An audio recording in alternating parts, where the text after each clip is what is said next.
Central Europe contains the nation of Poland, officially known as the Republic of Poland. The Vistula is its longest river, and it stretches from the Baltic Sea in the north to the Sudetes and Carpathian Mountains in the south. As a member of the Polish-Lithuanian Commonwealth, a bi-confederation made up of the Grand Duchy of Lithuania and the Kingdom of Poland, Poland was a major European power in 1635. This is a thorough summary of Poland's political, social, and economic environment during this time, along with the reasons behind Poland's division. Today's video will go into more detail about these. Before we proceed, be sure to like, subscribe, and turn on the bell notification icon in order to stay connected. You can support for free by sharing our content to a wider audience, and don't forget to drop your thoughts and opinion in the comments section below. Moving forward, Poland's political landscape depicts the Polish-Lithuanian Commonwealth, a dual state with a single ruler chosen by the nobles, which was established by the Union of Lublin in 1569. The Commonwealth was well known for its distinctive golden liberty, Złota Wolność system, which gave the nobility Szlachta a number of important rights, such as the ability to choose the monarch and use the liberum veto to veto laws. Ladislaw IV Vasa, who ruled from 1632 until his death in 1648, was the current monarch in 1635. As a member of the Vasa dynasty, Ladislaw IV aimed to fortify the monarchy and launch military operations, especially targeting Russia and the Ottoman Empire. The Polish-Swedish War, 1626–1629, came to an end in September 1635 when Sweden and Poland signed the Treaty of Stumsdorf, Stumskowice. Poland benefited from this pact since it freed the Commonwealth from having to pay tribute to Sweden and secured Livonia. In order to accomplish this, the Commonwealth balanced diplomatic and military ties with a number of its neighbors, notably the Holy Roman Empire, the Ottoman Empire, Russia, and Sweden. In contrast, the nobility dominated Poland's social and political landscape. The Szlachta, or noble class, made up approximately 10% of the population and was granted a number of privileges, such as the freedom to own land, immunity from taxes, and substantial influence over legislation and king selection. Peasants made up the bulk of the population. Many of them were serfs enslaved to the land they labored on and subservient to the nobles who owned the land. Serfdom was harsh. Peasants had to work for their lords and give them a share of their produce. Cities and towns housed a sizable Jewish community and the burgeoning bourgeoisie and artisans. In Poland, Jews were awarded charters that gave them the ability to run their own communities and carry on business with some degree of autonomy. Introducing us to the economic landscape in which the nobles held vast estates, latifundia, that produced grain for export. The economy was primarily agrarian. Poland was referred to as the granary of Europe because of its vast grain production, which was shipped to Western Europe over the Baltic Sea. Trade and commerce.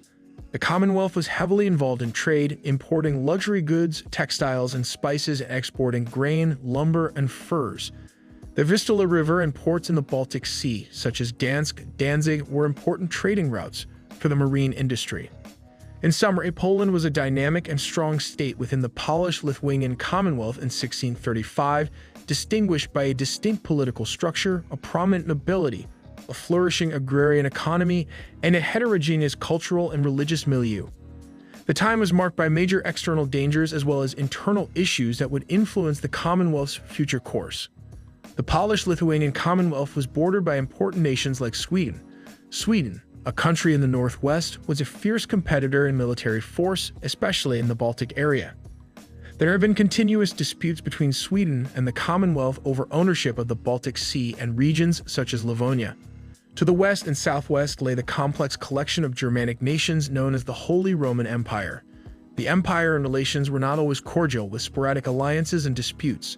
Situated to the south was the Ottoman Empire, another entity that possessed great power.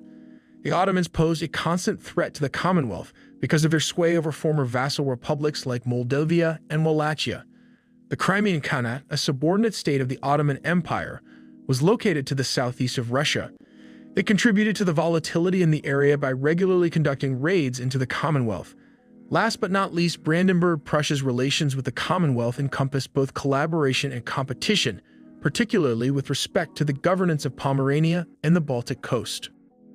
Over the years, Poland's geopolitical position has changed dramatically as it has moved away from the medieval period. When Poland was first formed in the 10th century, it was a monarchy ruled by the PS dynasty.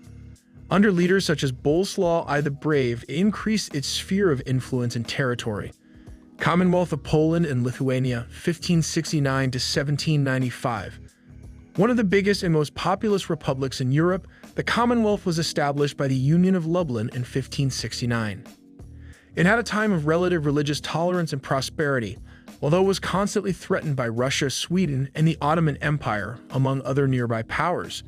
Later on, it moved to Poland during the partitions 1772, 1793, 1795. Poland was removed from the map for more than a century as a result of the Commonwealth split by Russia, Prussia, and Austria due to internal conflict and outside influences. Poland was a national and cultural concept during the 19th century's partitions, marked by notable uprisings against occupying powers such as the November Uprising 1830 and the January Uprising 1863. After World War I, Poland was re-established in 1918, and it remained independent until Nazi Germany and the Soviet Union invaded it in 1939. Poland was a Soviet satellite state after World War II until 1989. The modern era began in 1989 when Poland became a democratic republic and joined the European Union and NATO in 2004. Since then, Poland has become increasingly integrated with Western political and economic systems. Poland's split, sometimes referred to as the Partitions of Poland, was brought about by intricate geopolitical relations involving its strong neighbors, Austria, Prussia, and Russia.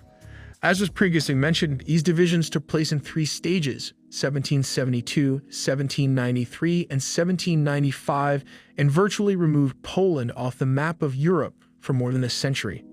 Poland was divided due to a number of reasons, including its territorial claims, political rivalries, and the need to preserve the continent's power balance. Poland was susceptible to split at the time due to its weak central government, internal strife, and external threats. Despite its enormous size and wealth, political instability dogged the Polish-Lithuanian Commonwealth. The Golden Liberty system, which gave the nobles enormous privileges, frequently led to a weak central administration and parliamentary gridlock. This instability was made worse by the Lidrum veto, which gave any noble the power to dissolve the parliament. The monarchy was also elective, which allowed for outside influences and meddling in the selection of monarchs. Outside influences, Poland found itself encircled by progressively stronger and more centralized powers. Russia, Prussia, and Austria saw Poland's internal instability as a chance to expand their borders.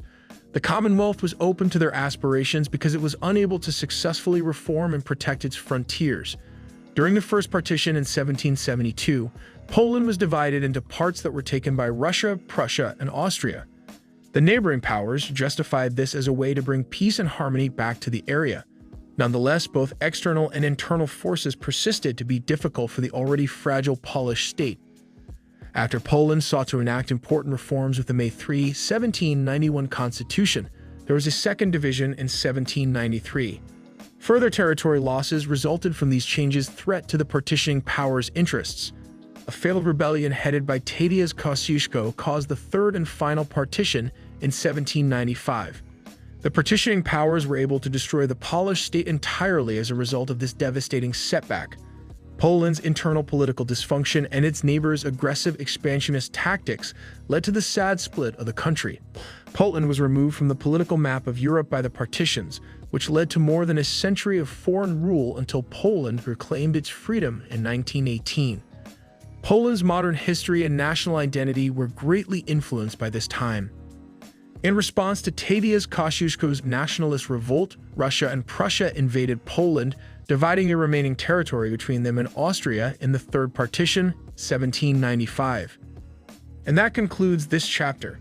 You can support for free by sharing our content to a wider audience, and don't forget to drop your thoughts in the comments section below. Also, kindly remember to like, subscribe, share, and turn on the bell notification icon in order to stay connected. Thanks for watching. See you in the next video.